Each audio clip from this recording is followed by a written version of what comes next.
Bonjour, buongiorno. Buongiorno Carla Toffolo. Bonjour, Euh, Estoré. alors, pour cette conversation en français, je voulais faire une petite présentation. Vous êtes responsable du bureau exécutif d'une association un peu spéciale, hein, les comités privés pour la sauvegarde de Venise. Vous êtes vénitienne et vous intervenez souvent à l'étranger pour présenter les activités des comités, comitati privati per la salvaguardia di Venezia. Depuis novembre 2019, tous les réseaux des instituts culturels italiens, des consulats, des ambassades à l'étranger tous les réseaux ont été sollicités pour ne pas faire baisser l'attention sur les conséquences et les immenses dégâts qui se sont vérifiés le lendemain des inondations du 12 novembre, je crois, c'était bien le 12, oui. Notre Institut culturel italien avait mis en place, entre autres, des manifestations liées à Venise, à tout cela. Et on avait prévu d'avoir des collaborations avec d'autres exercices professionnels sur Lyon, liés de quelque façon à Venise. Mais la fermeture due au Covid-19 nous a empêchés aussi dans cela et on n'a pas pu donner suite à ce programme. Toutefois, on aurait voulu présenter dans notre programme des mois avril, juillet 2020, on aurait voulu présenter en couverture une belle image de la lagune de Venise. Donc, c'était ça notre projet, notre initiative qui n'a pas pu aboutir, mais elle a raison à la base de cette conversation d'aujourd'hui. Donc, une conversation qui se veut un peu approfondir l'état et la situation de notre Sérénissima. Je dis notre parce que je suis de Venise notamment, comme toi, comme Carla.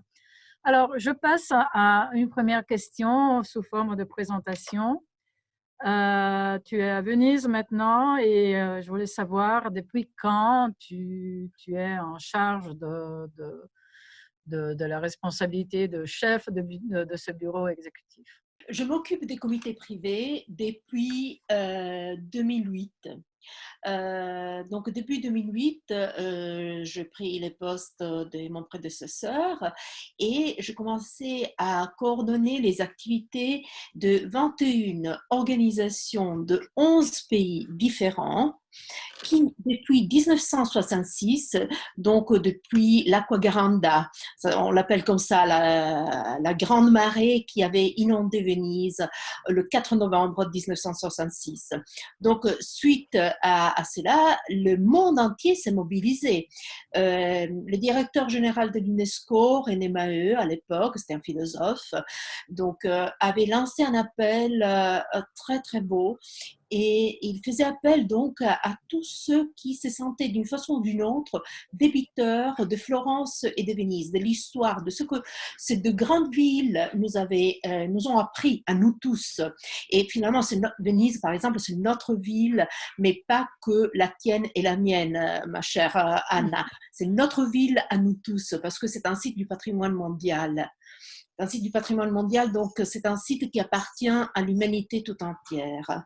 Et c'est là parce que, donc justement, comme René Maheu l'avait souligné, nous sommes tous débiteurs d'une façon ou d'une autre de l'histoire, de ce que Venise nous a appris avec Florence, les grandes civilisations du passé. Les activités de votre comité, du comité Comitati Privati. Alors, les activités, donc nous sommes 21 organisations, nous réunissons 21 organisations de 11 pays différents et qui s'occupent de travaux de restauration, de biens de différents types, donc de tableaux, mais également de bâtiments, d'églises, de statues. On s'occupe également de recherches historiques et scientifiques concernant justement la sauvegarde de Venise, mais parmi nos organisations, il y a également des institutions de formation des formations d'artisans qui vont travailler dans le domaine de la restauration. Il y a une institution qui s'appelle les Amis des musées qui s'occupe de faire de la pédagogie auprès des jeunes et des citoyens. Quoi. Donc, de les accompagner dans les musées pour leur expliquer l'histoire de l'art et l'histoire de Venise. Et donc, c'est une institution qui réunit plusieurs entités, comme je vous l'ai dit, ayant des buts différents, mais tous ont un but en commun, c'est-à-dire la sauvegarde de Venise. Parce que la sauvegarde d'une ville ne se fait pas que par le biais d'une activité, d'une seule activité, mais elle est très différente. Elle doit se développer sur plusieurs niveaux.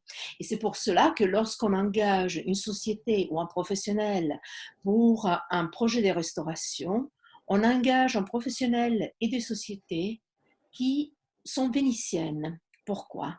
Bon, d'abord parce que la situation climatique de Venise est assez spéciale, mais d'autre part aussi parce que si on engage des gens à travailler sur Venise, on met en marche un système économique et donc les gens ont du travail ici et peuvent rester habiter à Venise.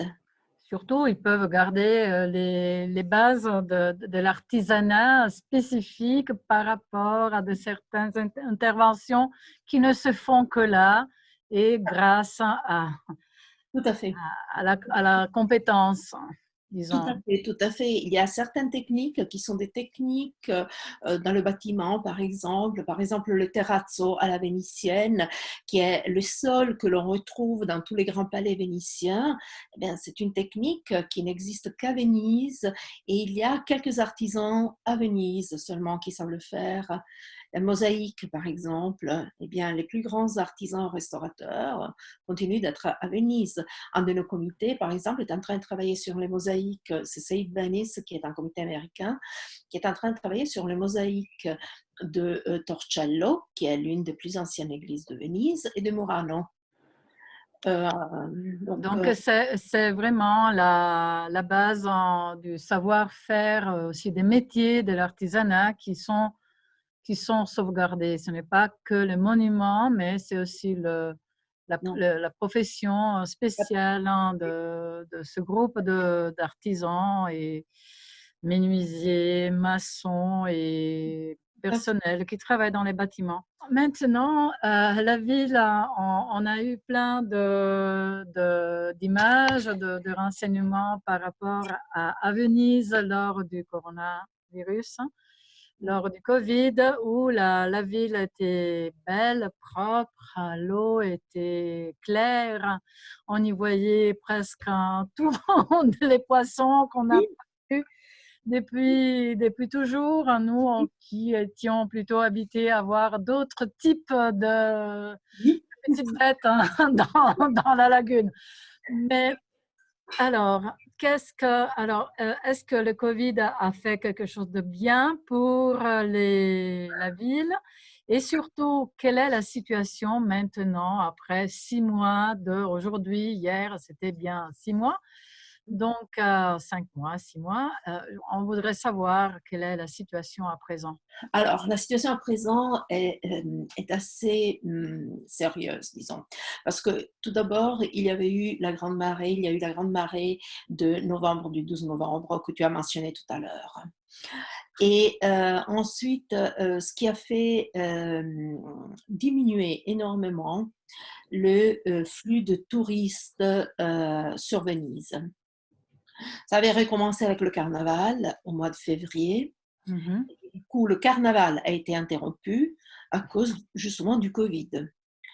Et la ville a été fermée, comme le monde entier s'est arrêté, a dû Ah oui. s'arrêter en mars finalement. Entre début et fin mars, le monde entier s'est arrêté. Alors la ville est presque déserte, je dirais. Il n'y a que les habitants. dans les rues maintenant. Et il y a 53 000 habitants présents à Venise, dans la ville historique et dans les îles de la lagune. Alors, il y a deux facettes dans cela, parce que les flux touristiques étaient très très forts et très lourds sur Venise, mais non seulement sur Venise, c'est un problème qui concerne le monde entier finalement. Les grands flux touristiques, la démocratisation du tourisme, qui est quelque chose d'absolument juste et correct, parce que tout le monde doit avoir la possibilité de visiter d'autres pays, d'autres villes, nous a amené à avoir des quantités de touristes énormes un peu partout dans le monde. Alors, il y a des villes qui peuvent supporter ça mieux que d'autres. Et Venise est parmi les villes qui ne pouvaient plus supporter ce flux de touristes. Donc, d'une part, c'est bien parce que là maintenant, il n'y a plus de touristes. Mais donc c'est bien parce qu'il n'y a plus cette attaque vers la ville, mais d'autre part, c'est aussi assez grave. C'est assez grave pourquoi? Parce que la ville s'était concentrée pour ce qui était de ses activités économiques sur le tourisme. Donc la ville ne vivait que grâce au tourisme. Autour de cela, ouais. Tout autour de cela. Et donc maintenant, les gens, la plupart des gens à Venise sont au chômage. Venise est alentour, sont au chômage et on ne sait pas quand ça va recommencer. On parle du mois de juin, il y a certaines compagnies aériennes qui disent que bon, au mois de juin, elles vont reprendre leur vol vers Venise, tout ça, mais est-ce que les gens vont voyager au mois de juin, au mois de juillet? C'est un peu la situation qui est commune à la plupart de nos pays européens, aussi à la France, je crois, et à l'Espagne, qui vivent grâce au tourisme et les services sont très importants pour l'économie. Oui.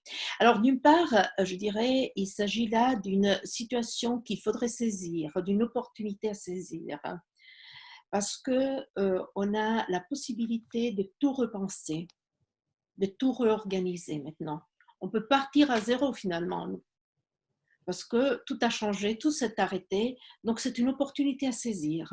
Et je vois qu'à présent en ville, ça fourmille énormément, parce qu'il y a beaucoup d'idées, il y a beaucoup de gens qui se donnent du mal, qui réfléchissent sur ce que l'avenir de Venise peut-être, peut devenir suite au Covid. Et alors, si tu devais lancer un peu une initiative ou bien un appel ou bien parler au cœur des amoureux de Venise qui se trouvent dans la région de notre institut ou en France en tout cas, qu'est-ce que tu dirais comme indication, comme perspective ou un appel à projet, disons? Un appel à projet. Venez à Venise, on vous attend. Ne venez pas trop nombreux tous en même temps, s'il vous plaît. Comprenez que vous venez dans une ville qui est très fragile, qui est très spéciale. Et si on voulait participer aux activités prévues par les comités, est-ce que tu aurais des tuyaux à nous... Alors là, on est en train de restaurer pas mal de lieux. Nous avons pas mal de projets qui sont lancés pour un montant total de 10 millions d'euros, dont une partie est investie par le Comité français pour la sauvegarde de Venise, parce qu'il y a également un comité français dont le siège est à Paris et qui a des bureaux ici à Venise également. Et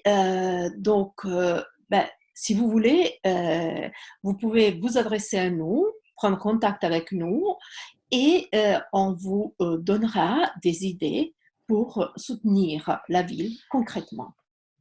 C'est magnifique. Alors, je crois qu'on va sûrement être prise en charge. On va prendre en charge un peu cette idée pour faire en sorte que nos enfants, nos petits-enfants ou tous ceux qui pourront visiter Venise puissent le faire et en gardant l'esprit intact. E grazie tante e ci risentiamo presto per vedere les coses, come procedono. On va voir bientôt comment cela augmente et s'améliore.